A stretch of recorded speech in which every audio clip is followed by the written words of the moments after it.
right.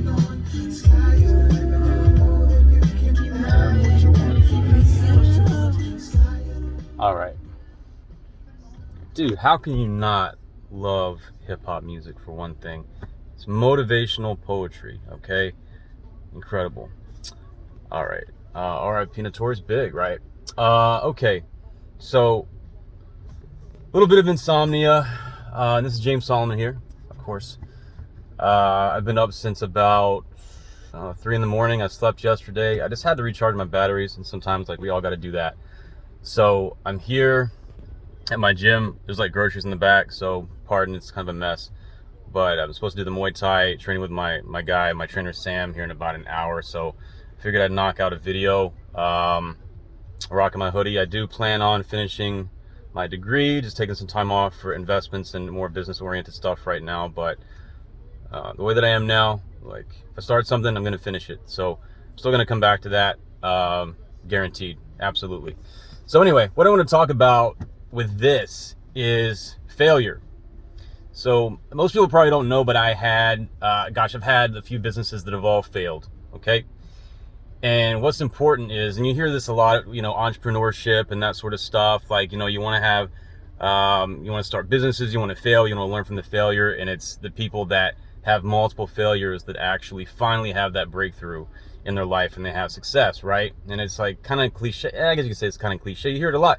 But it is absolutely like an axiom, like a mathematical, like universal, like mathematical truth. And that's kind of the way that I see it. So my first business, I worked for this freight logistics company, and they just exploded in growth. So I'm like, I left that company, and I was about 21 years old, stupid kid, didn't really know much of anything, or I consider myself a stupid kid. And I'm like, yeah, whatever, I can do this, right? I can start my own freight brokerage business, and sure. And I did do it, and it was amazing. I mean, it went from like a concept to like an idea that I had, and I went through, it was something from like theory to concept to something I implemented. It had an actual like website, the whole 9 yards. Didn't really know what the hell I was doing. And my first shipment, now mind you, I didn't know what I was doing. It was like $80,000 of these like commercial batteries that were going cross country. So it's kind of like, oh my gosh, like if this stuff gets broken in transit, I'm in trouble. I don't know what I'm even gonna do. Okay, so just to give you an idea, but now I just started with a small loan. It was only $1 million, just like everybody else, right? Just a small loan for my father. No kidding. No, actually it was probably less than like $5,000. Okay, but the thing is, when you do stuff like that, like, and especially like younger people out there, if you're in your 20s, 30s, whatever, even if you're just starting out, whether you're young or middle-aged, whatever, if you have an idea, just freaking do it, okay?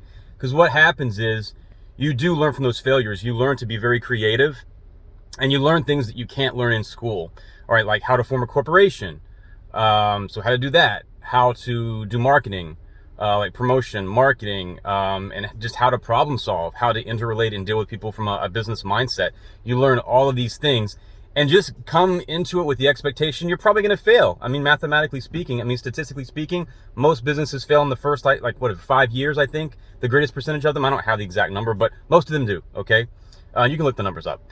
And then, I think out of the remaining businesses, a great percentage of those fail in, the next 5 years, okay? So it's very difficult. But the thing is, you learn so much about yourself, and you learn so many things that are applicable in the future. And I've had multiple businesses. That was my first business.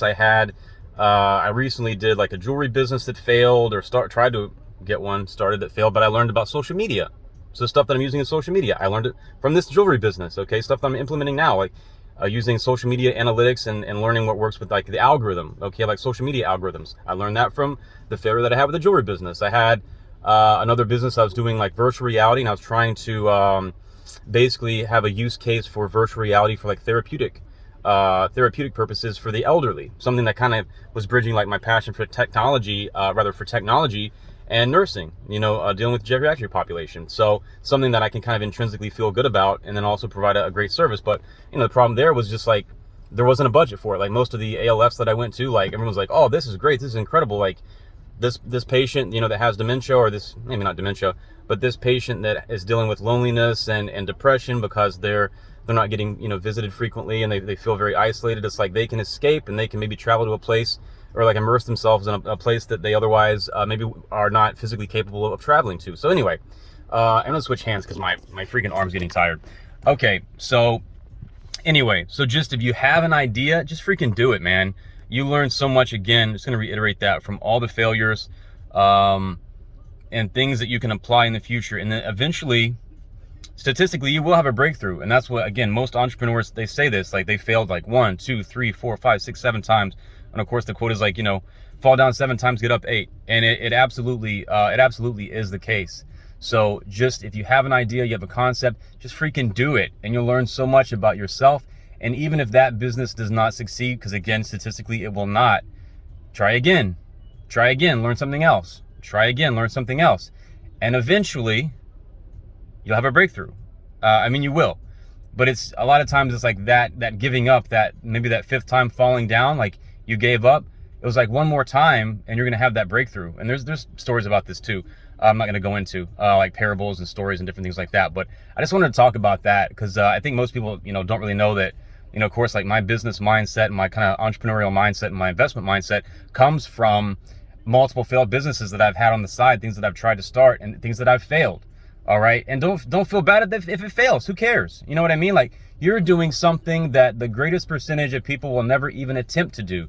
They'll just think about doing, they'll talk about doing it, and they won't even implement it. If you just have an idea and you implement that idea, you're already so far ahead of most people in terms of like your creativity and doing something that takes so much like gusto and so much bravery. Don't worry about it. And don't worry about what people think. Who cares? Who cares? It's like, you're on your path, do you.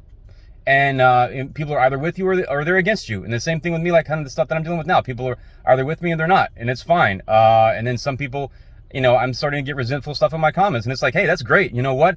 If you don't like what I'm doing, the analytics or the algorithm rather doesn't even care. So if you want to give me hate, that's great. It's great for the algorithm. So wonderful. I'll take negativity or positivity. I'm emotionally detached from that, just like I'm emotionally detached from fluctuations in the cryptocurrency market. So I welcome it. I welcome any kind of feedback, whether it's positive or negative. And then maybe, of course, you know, take into account what that comment might be. Maybe it is something critical. Maybe it's something that I'll think about. But if it's just something blatantly negative and kind of an ad hominem, just insult to me, then I'm like, whatever. I don't really care, because usually hate comes from below. I'm not saying anyone's necessarily below me, but usually hate comes from a place of like animosity, because maybe you're doing something that other people you would like to do, but they just don't want to take that dive. And they should. So anyway, that's all I want to say. I think it's about 10 minutes, so I'm going to wrap this up. James Solomon out. Sam's going to be here, I guess, in 55 minutes. So hopefully I'll figure out something to do here, you know, in the interim. Maybe I'll listen to some more Notorious Big or something. I don't know. Or listen to some motivational stuff. Check my social media. But anyway, all right, guys. James Solomon signing out, and have a great day. Later.